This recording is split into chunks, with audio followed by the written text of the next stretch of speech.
Hello once again, watchers of The Walking Dead. My name is Nick Pell. I'm Anna Romstad. I actually said my name this time. You did, it's impressive. And we were talking about Season 4, Episode 7 of The Walking Dead, entitled Dead Weight.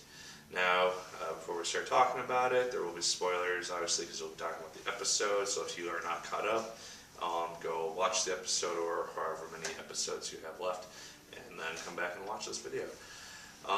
So this is another very governor-centric episode. It deals only with him and what he's doing for the entirety of the episode, and it was another good one.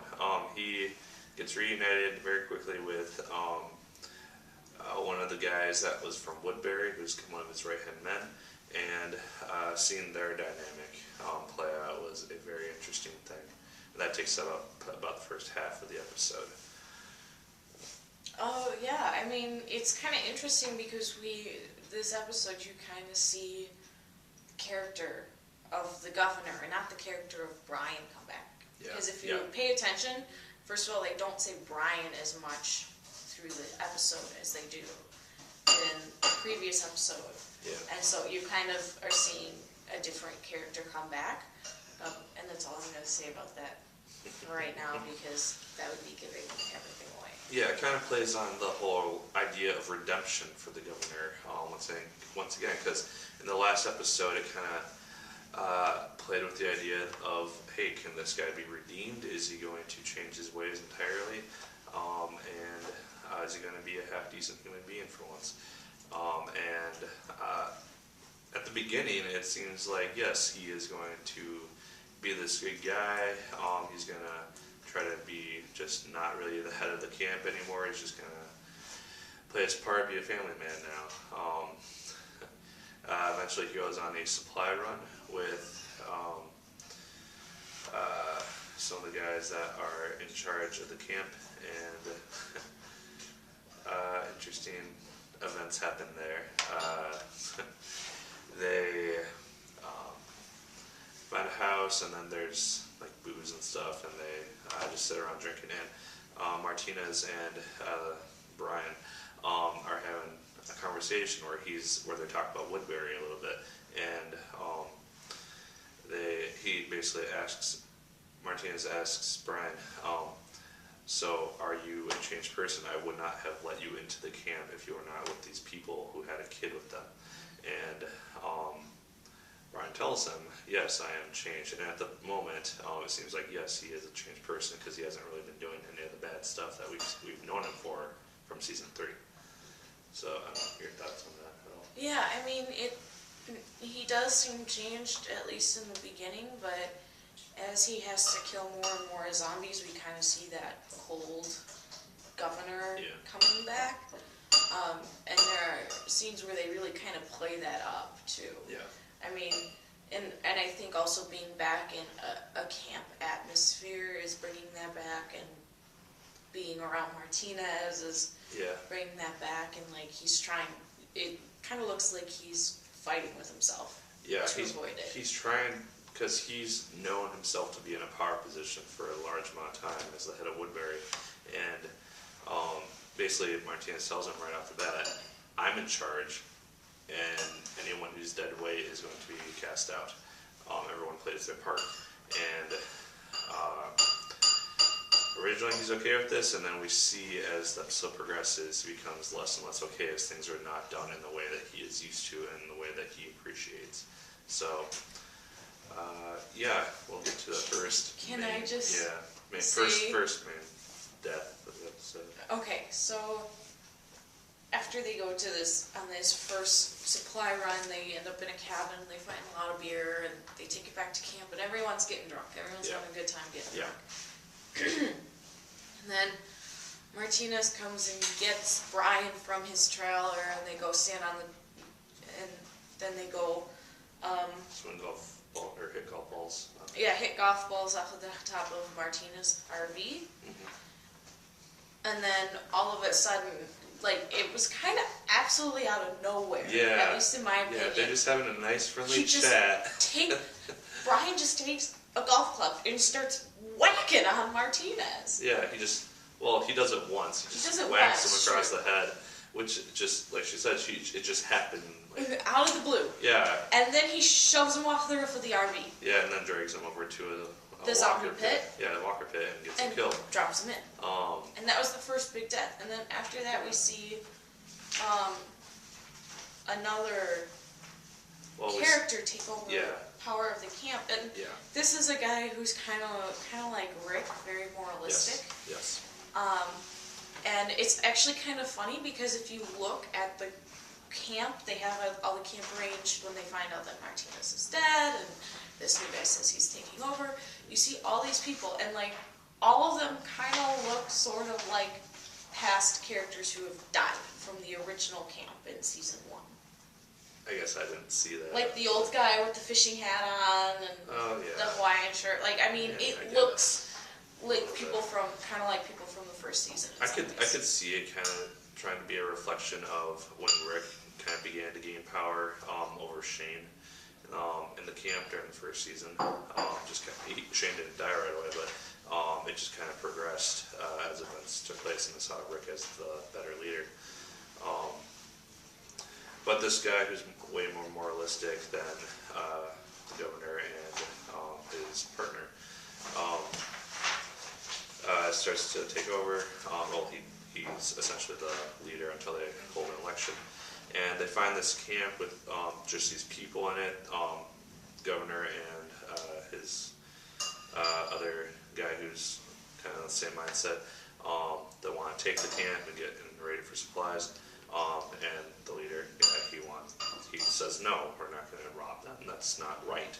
We'll find our own supplies. And then they find like 3 squirrels, and that's it. And then they go back to the camp they found with the other people and supplies, and they find them all dead. Like dead and raided. We don't know who did it. We probably won't know who did it. For a second, I thought it might have been the governor. Just but he was because, with like, them the whole time. The way he was looking at them. Yeah. And then there's like an old guy on the ground who's still alive. He's grasping at life, and then I wish I knew that guy's name. Stabs him in the head. Yeah, stabs him in the head. That guy. And it's just a lot of moral conflict in this episode between the guy who's essentially the Rick-esque character and then the governor. Just kind of 2 opposite sides of the spectrum on how to lead. Basically doing anything that's necessary to survive and kind of doing the opposite of that, like taking in opinions, doing a lot of different things, and being a good leader. Let's see. So they get back to the camp and everything seems okay. And then Brian, the governor, tries to take his group of people that he originally showed up at the camp with and leave. Yeah. Except as they're going down the road, they find, like, it looks like 15 walkers stuck in mud. Yeah. And they're just like, well, that sucks. So they turn around and go home. Yeah. And then we get to the most interesting and, I guess you could say, exciting part of the episode, in which the governor basically tells the woman that he's having a relationship with that he's doing what he has to do to survive. He goes over to the leader's trailer, says that they need to talk, and stabs him and kills suffocates him and kills him. And then he goes over to the other guy, the one who's a little less moralistic. Yeah. And tells him at gunpoint, well, it's you and me now. Yeah. And you're going to help me get rid of this body. Yeah, it's essentially either you can join me and you'll live and become my right-hand guy, or I'm going to shoot you. Yeah, or you die. It's one or the other, and he chooses to ally himself with the governor. And the idiot wouldn't. Yeah. And then we have essentially the governor in charge again. And that's the end of Brian. Yeah, that is essentially the end of Brian. He is now the governor. He's in charge of this group of people. And in the back of his head, he keeps having the idea that this place isn't entirely safe. I can't protect my family. I can't protect all these people who are counting on me. And in my opinion, he keeps thinking back to the fact that there is this prison out there that Rick and his group have been occupying for however many months now. They're probably still safe, and I have these people that could be attacked by horde of zombies at any moment and get slaughtered. Yeah, the rest of the episode is essentially him dwelling on that. It kind of becomes a confirmed idea in his head when a walker gets into the camp, almost kills the little girl, and he has to shoot it. Is there anything else that we need to talk about before we get to the very end? Nope. Okay. This was a pretty straightforward episode. Yeah, it was really straightforward. It was, but I like that it tied up what the government's been doing, and it ended a little after the events of 2 episodes ago.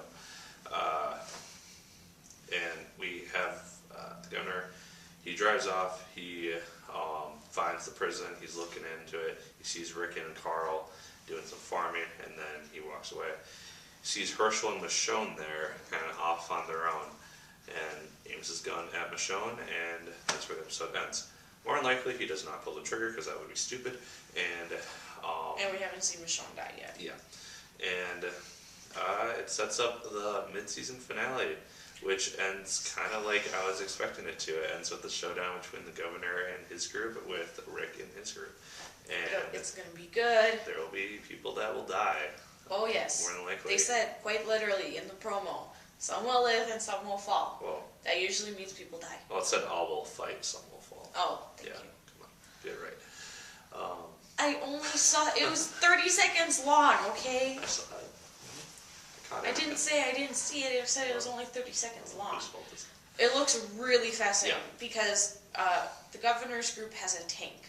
it? Yeah, Quite literally, like an actual army tank, not like and in the something else. in the comics, there is a tank that happens in the big battle between the governor's group and Rick's group. He does have a tank, and he essentially smashes into the prison with it.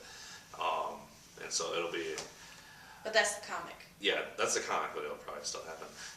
Because that's the only way they're going to be able to get into the fortress, that is the prison. Do you like the fact that it's kind of bringing it back towards the comic? I do, because I said this in earlier reviews that we've done. I wanted it to end in the way that the comics have ended. I wanted the showdown between the governor, and I wanted it, and Rick, and his group at the prison. And it looks like that is what's going to happen. I didn't want the governor to be redeemed. It would have been an interesting twist on the story if he had been, if he joined Rick's group and stuff like that. But we see him going full governor, probably more so now, because he's hell-bent on revenge. He wants to take out Michonne. And, yeah, it'll be really interesting, at least for me, to see who they keep alive and who they kill off in the next episode, seeing if it's aligned with the comics or not. So, yeah. There's one death in particular that I'll be really interested to see if they pull off, just because it would be kind of controversial if they did it. So, yeah. I don't know. You got anything else? Not really. I'm looking forward to seeing the mid-season finale, though. It's called Too Far Gone. Yep. And obviously, after that one, we'll be taking hiatus until the rest of season 4 comes out. So, yeah, that'll probably happen in January, February, sometime. So, yeah, I think they're just finishing filming the rest of season 4 right now. So, yeah, that's about it. Pretty straightforward, pretty basic episode. I mean, Yeah. not much, not a ton happened in it. Yeah. And I think that's just because the mid-season finale is coming up next week, and they wanted to just get it to the point where the governor was back, Yeah. rather than try and move the storyline too far forward. Yeah. So I think they had a very short timeline for the story to exist in. Now, would you have preferred them to show what was happening with the governor alongside the events of the prison, so that they both kind of matched up and they met at the very end, like they did with this one, and like they're going to be, or do you like how they did it with the 5 episodes at the prison with the flu epidemic and everything like that, and then just the 2 that were just solely the governor's story? I actually do like how they did it. I don't think it would work so well because you would have had a lot of shots of the governor walking and just walking. Yeah. Because not much happened in his storyline, really, as far as we know, until he meets up with this group of people, this family. Yeah. I mean, I think that he met up with the family probably along the lines of when we met back up with the prison group. Because I think it's like 3 months, and during those 3 months is when he's walking around. That's like the difference in time.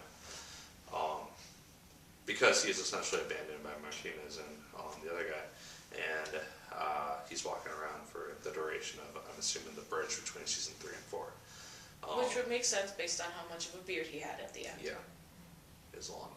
It was long. Yeah. Longer than yours. It was. That's sad. Well, that's cool, but that's interesting. You don't grow your beard out. The last time I did, it was decent No. poofiness. No. Yeah. No. Yeah. No. Watch past episodes, and you'll see it. It's It poofy. wasn't that much of a beard. It was I'm poofy. sorry. My uncle has one down to here. Oh, that's it. So you Shut up. no, that was not a beard. That was a baby beard.